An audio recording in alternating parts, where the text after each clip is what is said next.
Cyber में ही करवाना पड़ेगा।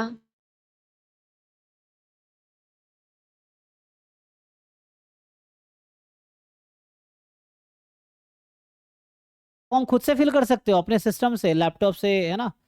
खुद से फिल कर सकते हो, उसमें कुछ नहीं है। फ़ोन से भी हो जाएगा, मुझे लगता है फ़ोन से भी फिल कर सकते हो, तो खुद से भी हो जाएगा। जरूरी नहीं साइबर कैफे पे जाना है, आप खुद से फिल, तो मैं भी अभी, हम लोग तो खुद ही कर लेते हैं जो भी काम, जितना फॉर्म मान लो कहीं फैकल्टी का भरना है या कुछ भी कोई एग्जाम का भरना है तो खुद से ही हो जाता है। साइबर कैफे जाने की कोई जरूरत नहीं है, वो उनके लिए है जिनको मान लो सिस्टम नहीं है जिनके पास, या जिनको उस तरह के आजकल ऑनलाइन एडिटिंग टूल्स बहुत सारे हैं।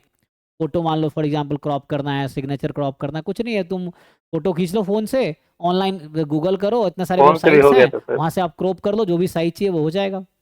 रिड्यूस करना है मान लो पीडीएफ का, कोई अपलोड कर रहे हो डॉक्यूमेंट, उसका साइज रिड्यूस करना, तो ऑनलाइन सारे रिसोर्सेज अवेलेबल हैं, तो वहां से भी कर सकते हो आप। उसके लिए कोई दिक्कत सर नहीं इस होगा, खुद भी कर लो, नहीं होगा तो साइबर कैफे वाले को हेल्प ले सकते हो, अदरवाइज जैसे बहुत सारे फ्रेंड आपके भर रहे होंगे ना, उनके साथ मिलकर खुद से भी भर सकते हो। ये है। सर इसमें ग्रेड कार्ड की भी जरूरत पड़ेगी फॉर्म फिलिंग में? एक मिनट एक मिनट, क्या कह रहे हैं? फिलिंग में। आवाज क्लियर नहीं आई। सर ग्रेड कार्ड की भी नीड होगी फॉर्म फिल करने में? हाँ जरूरत पड़ेगी ना, वो तो देखना आपको वेबसाइट पे जाके, क्योंकि मैं तो फिल किया नहीं हूँ। तो देखो अगर फिल करेंगे तो फॉर एग्जांपल क्या क्या चाहिए। तो अगर हम यहाँ जाएंगे, जैम 2026 है ना, तो एप्लीकेशन प्रोसेस तो स्टार्ट है, पहले रजिस्टर करना पड़ेगा आपको। रजिस्टर करके देखो, देखो यही डेट में भी कल परसों दिखा रहा था बच्चों को, ये जो जैम का ऑनलाइन एप्लीकेशन स्टार्ट हो गया है 5 सितंबर से ही, और लास्ट डेट है आपका 12 अक्टूबर का, ठीक है। और ठीक है ना, उसके बाद ही बाकी डेट का है कि एडमिट कार्ड 5 जनवरी को आएगा, एग्जाम 15 फरवरी को है, रिजल्ट 30 मार्च को आएगा, ये टेंटेटिव शेड्यूल है।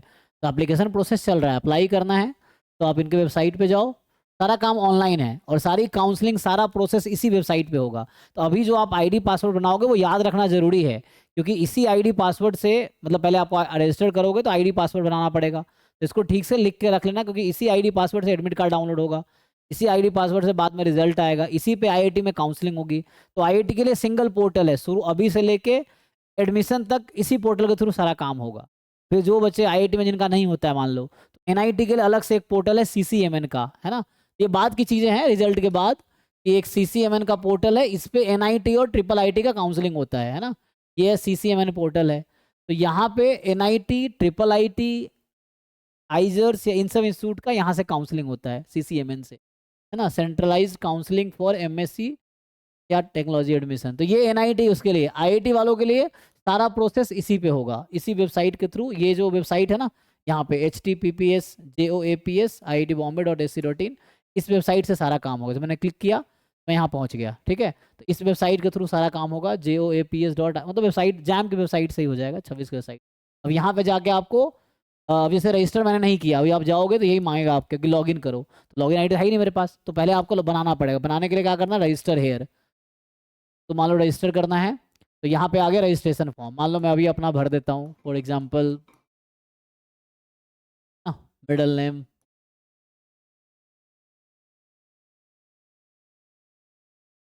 आ गया ना, तो इस तरह से है। फॉर एग्जांपल यहाँ जिनका दो नाम का ही है तो बीच वाला छोड़ सकते हो, है ना, जिनका मान लो संतोष चौधरी मेरा है तो बीच वाला तुम छोड़ सकते हो, इस तरह से है। ये हो गया, ऑटोमेटिक कैपिटल ले रहा है, मैं स्मॉल डाल रहा हूँ ऑटोमेटिकली कैपिटल ले रहा है, तो इस तरह से है। अब आगे,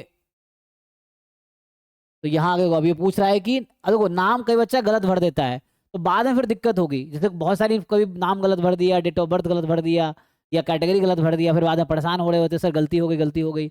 इसलिए फॉर्म आराम से भरो, एक ही दिन में मत भरो, भर लो पहले, अगले दिन फिर 2-3 बार वेरीफाई कर लो, 2-3 दिन तक वेरीफाई कर लो, फिर सबमिट करना है एंड में, जब लगे सब कुछ ठीक है।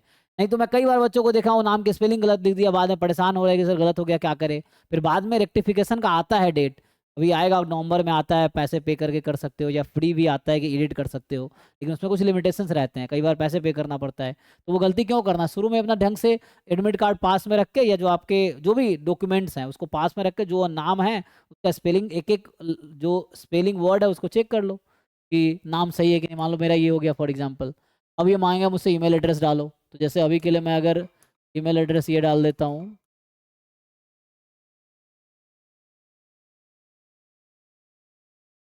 तो इसमें मुझे अब ये वेरिफिकेशन कोड भेजेगा कंफर्म करने के लिए, ठीक है। तो इस तरह से रजिस्टर करना है।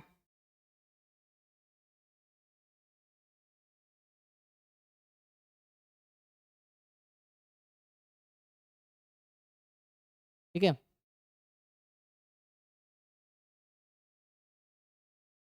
ये हो गया। अब पूछ रहा है कहाँ का है, इंडिया में रहते हैं, मोबाइल नंबर मान लो, मैं अपना मोबाइल नंबर डाल दिया, ही डाल देता हूँ, ये नंबर डाल दिया, फिर दोबारा डालना है, ये है। अब पासवर्ड मुझे क्रिएट करना है कि मैं क्या पासवर्ड क्रिएट करना चाहता हूँ। ठीक है, अभी के लिए मैं कुछ भी डाल देता हूँ, लेकिन ये ऐसे कुछ भी नहीं डाल सकते, मतलब याद रखना पड़ेगा ना, मतलब ऐसे कुछ भी तुम मत जाओ, तुम लिख लेना एक जगह पहले, सो दैट ये बार बार जरूरत पड़ेगी। तो अभी के लिए जैसे मैं फॉर एग्जांपल कुछ भी लिख दूँ, तो ABCD मान लो लिख दिया, ई कैपिटल ले लेते हैं, F, बाद में सीधा सीधा @ लगा देता हूँ, हो गया है, चल जाएगा। लिखा क्या, मुझे याद रखना पड़ेगा, है ना। अगर है इंटर वैलिड पासवर्ड, तो ये एक्सेप्ट नहीं करेगा, है ना। कुछ इंस्ट्रक्शंस हैं जिसको फॉलो करने पड़ेंगे मुझे, तो वो इंस्ट्रक्शंस अभी अब वैलिड हो गया है। तो क्या डाला था मैंने, ABCD, ई कैपिटल था, @ और हैच डाला था मैंने। ठीक है, 9 - 2 हो गया 7। अच्छा, पासवर्ड मैच नहीं कर रहा, तो मुझे ठीक करना पड़ेगा। क्या डाला था भाई, यहाँ से देख लेते हैं। ये पासवर्ड था ABCDEF, अच्छा F भी था, ओके। तो ये है ABCDEF, लेकिन ई कैपिटल था, ABCDEF @ था। ठीक है, अब ये हो गया, 7 डाल दिया, तो मैं अब रजिस्टर्ड हो गया इस पर। ठीक है, मुझे अब मेल आया होगा, मोबाइल पर OTP आएगा। तो thank you for registering for the jam 2026, SMS and email contacting your enrollment ID have been sent to you. You need to remember this ID for jam related communication website operation. तो जो password मैंने बनाया वो बहुत important है, क्योंकि वो हर बार उसी पासवर्ड से लॉगिन होगा। तो ये हो गया। अब मुझे कह रहा लॉगिन करो, तभी मैंने क्या बनाए थे, मान लो ये सेव कर दिया मैंने, तो सेव कर दिया तो खुद ही आ जाएगा। अब जैसे अभी मैंने बनाए थे ID, तो मैं अगर सिस्टम में सेव कर दिया, अब ये खुद ही आ गया, इसको मैं देख सकता हूँ। तो मैंने अभी ये वाला डाला था, ये पासवर्ड बनाया था। अब ये हो गया 4, ये तो वैसे मैं फेक बना रहा हूँ क्योंकि मेरा कोई एग्जाम देना नहीं। तो मैं लॉगिन करूँगा, तो मैंने रजिस्टर कर दिया। अब ये लॉगिन ID आ गया। अब मुझे ये सब करना है, क्या करना है, before starting the jam 2026 application please ensure that you have read information brochure. पढ़ लो उसमें क्या क्या इंस्ट्रक्शंस हैं। इसको डाउनलोड करोगे तो यहाँ से एक PDF डाउनलोड हो जाएगा। अब यहाँ डाउनलोड कर लेंगे। अब इसको बैठ के एक बार पढ़ लो ठीक से कि क्या क्या जैम के लिए चाहिए, है ना। इसमें सारा इन्फॉर्मेशन होगा, ये पहले भी देखा हुआ है बच्चों ने। इसमें आप सारा डिटेल भरा होगा, किस में क्या है, सारा इन्फॉर्मेशन है, किस कोर्स से कहाँ एडमिशन होगा, कैसे है, सब इन्फॉर्मेशन होगा, फॉर्म कैसे भरना है, क्या गलती नहीं करनी है ना। इसमें ये देखो, ये कंटेंट्स हैं, इंट्रोडक्शन है कि भाई एडमिटिंग इंस्टीट्यूट कौन सा है, रिजल्ट शेयरिंग इंस्टीट्यूट कौन से हैं, मतलब कहाँ कहाँ एडमिशन हो सकता है आपका। फिर एग्जाम के बारे में, schedule, application fees, eligibility, pattern, structure of question paper, फिर सर्विस ऑफ स्क्राइब्ड, है ना, स्क्राइब जो रफ पेपर मिलेगा आपको, सॉरी ये दूसरा है, service of the scribe for the eligible and PW kind, ये अलग है। Scribe arrange by examination body, वो तो सब मतलब सब्सिट्यूट की बात कर रहा है ना, ये दूसरा है। Compulsory time, sorry compensatory time ना। फिर ऑनलाइन एप्लीकेशन प्रोसीजर, फिर ये सब एप्लीकेशन प्रोसीजर के बारे में बता रहे हैं, सब पढ़ो कि फोटोग्राफ कैसा चाहिए, सिग्नेचर कैसा चाहिए, OBC सर्टिफिकेट या EWS SC सर्टिफिकेट कैसा चाहिए, एप्लीकेशन फीस पेमेंट का क्या प्रोसीजर है। स्क्रूटनी के बाद, स्क्रूटनी होता है जब कुछ गलती होगी तो आपको मेल या SMS करेंगे, जो मेल और SMS मोबाइल नंबर डलवाया ना, SMS आता है, मेल आता है, कुछ गलती होगी तो रिजेक्ट सीधा नहीं करेंगे, पहले आपको कई बार मेल करेंगे, SMS किया जाएगा, जब आप रिस्पॉन्ड नहीं करोगे तो जाके एंड में आपकी रिजेक्ट हो जाएगी एप्लीकेशन। अदरवाइज कुछ गलती कर दिया, सीधा सीधा रिजेक्ट नहीं होगी। ठीक है, आपको कई बार इन्फॉर्म किया जाएगा करेक्ट करने के लिए, ये है। तो ये सब आप पढ़ सकते हो, एडमिशन प्रोसीजर क्या है। ठीक है, उसके बाद लीगल एंड कुछ मान लो इशू होता है ना, कुछ लोग केसेस कर देते हैं रेफरेंस, तो उसके लिए लीगल पॉलिसी क्या है इनका, और ये सब है। बाकी सिलेबस क्या है, मिनिमम एजुकेशन क्वालिफिकेशंस और सीट मैट्रिक्स, पर कहाँ कितनी सीटें हैं, कोड ऑफ कंडक्ट क्या है, exam list of exam cities, information of certificates, then pro forma OBC certificate का परफॉर्मा है, देन EWS का परफॉर्मा है, इसके बाद PWD का रेलिवेंट सर्टिफिकेट जो चाहिए, देन स्क्राइब्ड डिक्लेरेशन, एंड इसके बाद ये है। अब ये स्टार्ट हो गया, अब आप पढ़ो इसको, है ना। तो जैसे कुछ शॉर्ट फॉर्म यूज़ होते हैं ना, AIR का मतलब ऑल इंडिया रैंक है, तो ये बता दिया शॉर्ट फॉर्म है, तो ये सब शॉर्ट फॉर्म बता दिया कि जहाँ अगर यूज़ होगा तो क्या मतलब है, ये है। अब इसको ढंग से सब लोग आपने पढ़ो, सेंड किया है। है ना। हाँ, 1 मिनट आते हैं। तो ये सब है टोटल, आप इसको देख लेना एक बारी क्या क्या है। तो ये सब प्रोग्राम है जहाँ एडमिशन होगा। देन एडमिटिंग इंस्टीट्यूट्स क्या हैं, टोटल 3000 सीट अराउंड है टोटल मिला के एडमिशन का। एंड देन 22 आईआईटी है जो पार्टिसिपेट कर रही हैं।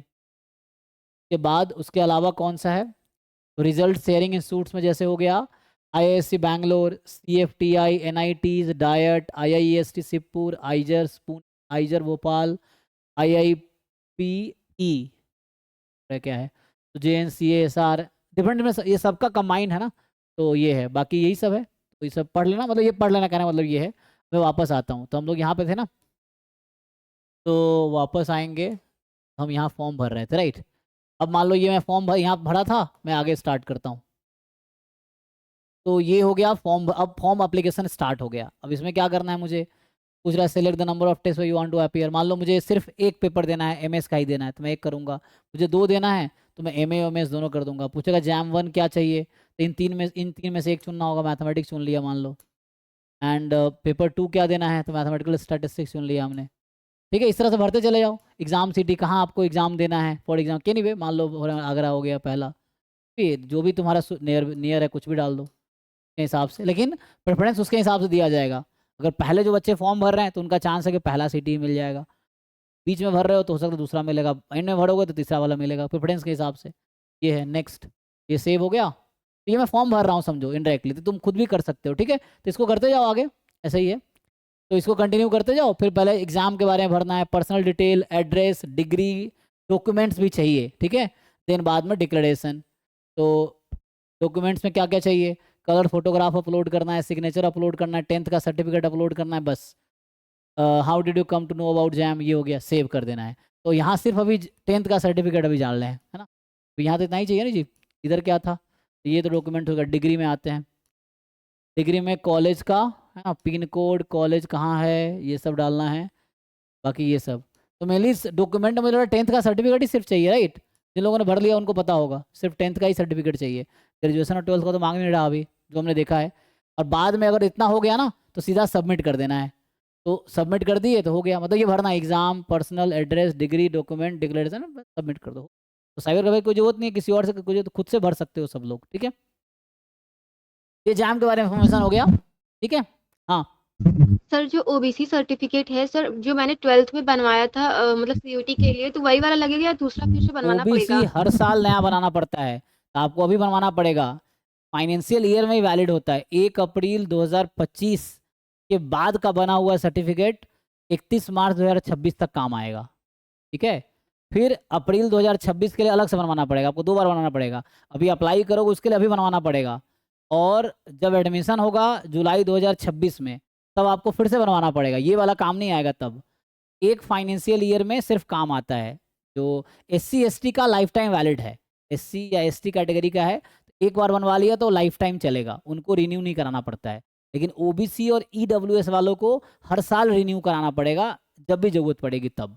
ये है इसमें सर स्टेट गवर्नमेंट का या फिर सेंट्रल का? सेंट्रल गवर्नमेंट का, क्योंकि ये डिपेंड करता है कि किस गवर्नमेंट का इंस्टीट्यूट में जा रहे हो। तो आप IIT के लिए अप्लाई कर रहे हो, IIT, NIT, IIIT, IISERs, IISc, ये सब सेंट्रल गवर्नमेंट के इंस्टीट्यूट्स हैं। तो सेंट्रल गवर्नमेंट वाला चाहिए तो डिस्ट्रिक्ट लेवल ऑफिसर से बना होना चाहिए, जैसे डिस्ट्रिक्ट कमिश्नर है, या DM है, SDM है, SDO है, इस लेवल के ऑफिसर का होना चाहिए। ये BDO ODO वाला नहीं चलेगा। ठीक है ना, तो स्टेट लेवल, जो स्टेट गवर्नमेंट के लिए जो बनता है वो नहीं चलेगा। उसमें था मिनिमम तहसीलदार वगैरह तो होना चाहिए। हाँ, तो उस तरह से यहाँ पे दे रखा है किसका चलेगा। तो सेंट्रल गवर्नमेंट लेवल के जो सर्टिफिकेट बनाते हैं तो वो पता चल जाएगा आपको। स्टार्ट तो ब्लॉक लेवल से ही होता है, लेकिन आपको डिस्ट्रिक्ट लेवल से जो सबमिट करना है, डिस्ट्रिक्ट लेवल वाला सबमिट करना है। ठीक है, तो ये प्रोसेस है फॉर्म भरने का। जिन लोगों ने देखा है, तो मैंने ऑलमोस्ट आधा फॉर्म भर दिया समझ लो। अभी ये कंप्लीट करना है, आधा 15-20% हो ही गया है। बस इसको भर के फिर सब भर दोगे, सबमिट कर दो, हो गया तुम्हारा अप्लाई। ठीक है, यहाँ तक जाओगे, डिक्लेरेशन पे जाओगे और सबमिट कर दो। ये डिक्लेरेशन है ना, यहाँ जाके चाहिए अभी वेरीफाई करना था, तो ये तो वेरीफाई करने वाला कर देंगे, करना है अप्लाई। एनीवे ठीक है, तो आई थिंक ये प्रोसेस है ना फिर। सर मेरा मतलब ग्रेड कार्ड में सर ने मतलब थोड़ा यहाँ कॉलेज में मार्क्स जो है वो कुछ कुछ मतलब वो गलत अपलोड कर दिया था, तो उसको वो अभी मतलब मेरा पोर्टल पर तो वो करेक्ट हो गया है, पर अभी ग्रेड कार्ड में करेक्ट नहीं हुआ है, तो उसको भी करवाना है सेंट्रल ऑफिस से। तो सर उसका तो कोई इशू नहीं क्रिएट होगा ना यहाँ पर? नहीं नहीं, कोई दिक्कत नहीं। जो बच्चा जैसे फेल उल हो गया है, मान लो एग्जाम्पल कोई बच्चा फेल हो जाता है पिछले सेमेस्टर में, अभी तक एग्जाम नहीं हुआ है, तो जितना अवेलेबल है वही अपलोड कर देना है, गलत ही है गलत ही अपलोड कर देना है, कोई दिक्कत नहीं है। आपको वैसा पूछा नहीं जाएगा। फाइनल, जब फाइनल ग्रेजुएशन खत्म होगा तभी तो फाइनल मार्कशीट आएगी। जैसे मैं भी 5th सेमेस्टर में फेल हो गया था DU में, तो मैं जब एग्जाम दे रहा था तब तो मेरा जो, मैं दिसंबर है ना 2014 में फेल हो गया था, मैं पास हुआ दिसंबर 2015 में, इस तरह से है। तो वैसा है, लेकिन फॉर्म तो पहले ही भर देता हूँ, मैं भर दिया था। तो जो है वही अपलोड कर देना है, फेल वाला है फेल वाला ही अपलोड कर देना है। मेनली ये है कि जब एडमिशन लोगे उस टाइम आपको पास वाला सबमिट करना पड़ेगा, ये है। ठीक है सर। सर ये मेथड ऑफ मोमेंट में इनवेरियंस प्रॉपर्टी होती